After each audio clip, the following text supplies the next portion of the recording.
The rhinoceros. This ancient family of mammals consists of 5 extant species, which historically occupied great territories from the southern Cape of Africa to the tropics of Southeast Asia. Today, however, there are only 29,000 of these creatures left in the wild, with over 20,000 of these being white rhino from southern and central Africa. The horn of the rhino is by far its most charismatic feature, being used in both display and defense. However, the most charismatic feature is also the cause of their demise. The rhino horn has been used for millennia in traditional Southeast Asian medicine, where it is believed to have various curative properties for ailments including cancer, impotence, and even hangovers. This is all despite numerous scientific studies, such as those by Bato Tao, 1991, which have shown that rhino horn has minimal to no use as a medicine. Dr. Ramir of the ZSL going as far to say there is no evidence that any constituent of rhino horn has any medical property.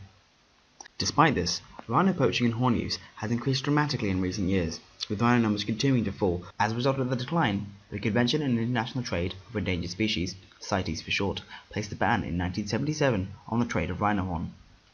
At the time, it was believed that a ban would prevent further poaching and as a result increase rhino numbers worldwide.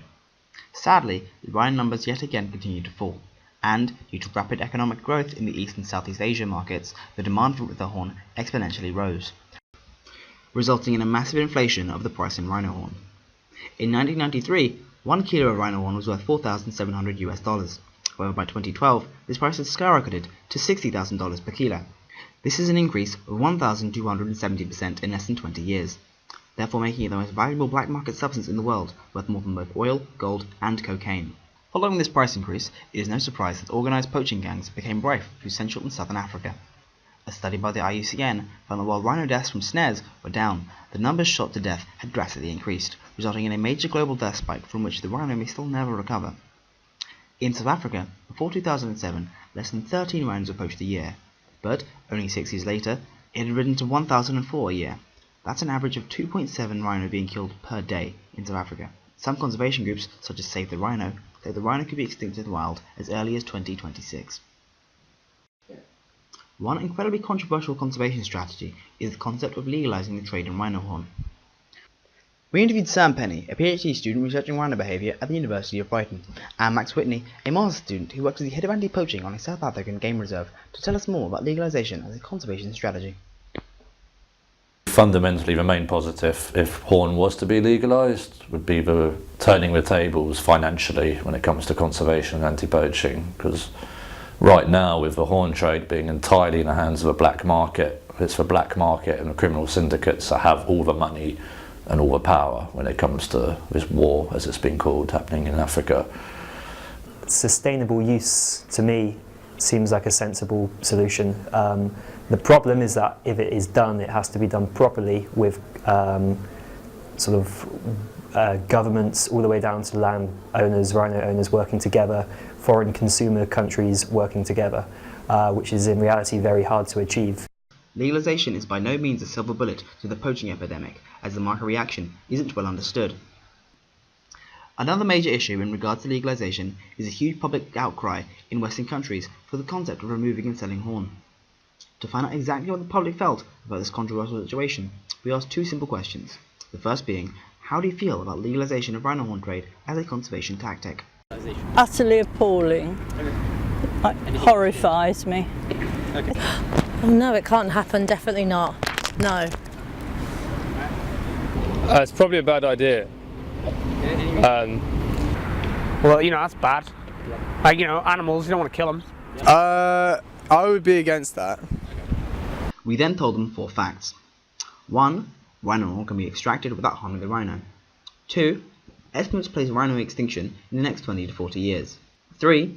Legalization in crocodile skin trade in 2002 has reduced poaching and increased worldwide population of crocodiles. 4. Over 1,000 rhino are poached a year in South Africa alone, from 29,000 worldwide in the wild. Our second question was if their opinions on legalization had now changed, knowing these facts.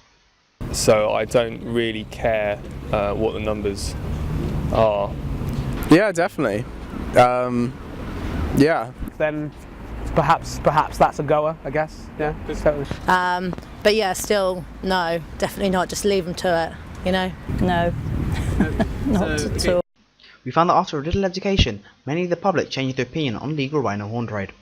We also interviewed Dr. Dawn Scott, a lecturer and researcher at the University of Brighton, to share her understanding on this controversial topic. There's no easy solution to reducing rhino poaching. One of the ways forward is enhanced protection, and that would require significant financial investment into security for protecting. Many of the governments do not have that support and that incentive. One of the other ways forward for people who own the rhinos or own the land, the private rhino owners, is to get some financial incentives. If there isn't the money there to help protection, then there needs to be other finance coming in. One of the ways forward could be legalisation of horn. This isn't a long-term solution, and I wouldn't like to see rhinos across the world farmed for their horn.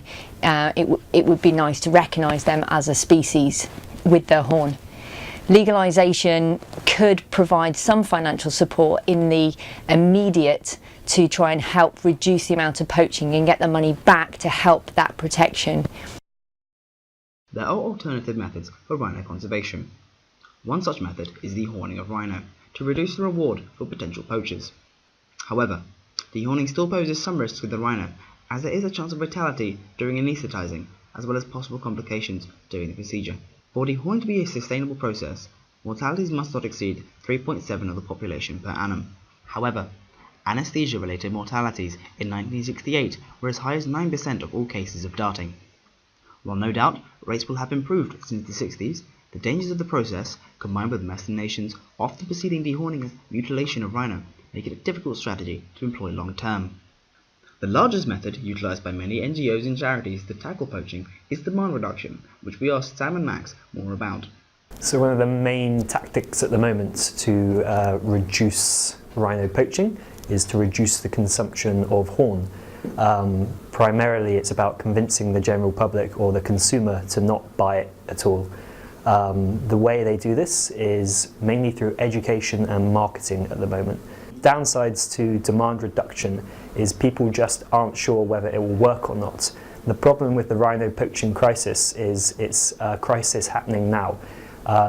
Simply people don't know if demand reduction does work and whether it will work quick enough. It's really changing people's mindsets basically and attitudes, and it's not an easy job.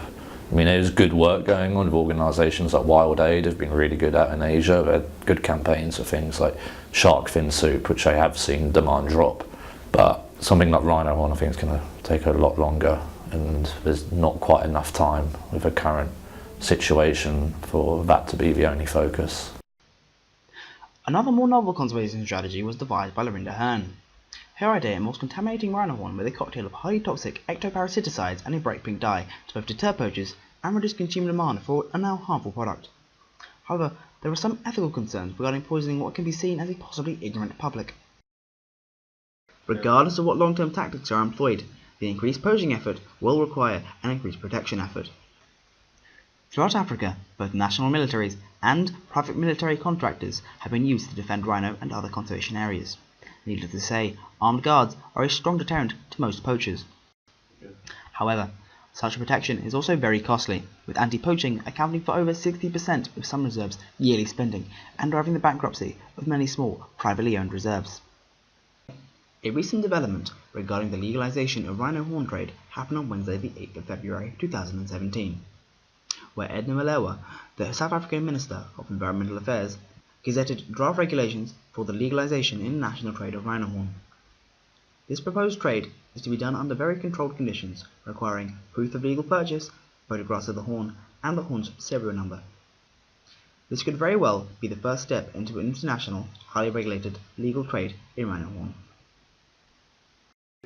In conclusion, whether you agree with legalising the trade in rhino horn or not, the problem remains that rhino numbers are falling, and without drastic action, they could become extinct in the wild in the coming decades. Therefore, legalisation would be a useful short-term conservation tool, provided it can be both heavily regulated and paired with large-scale demand reduction. For more information, or to personally get involved in rhino conservation, visit these sites. Please, let's put a stop to rhino poaching.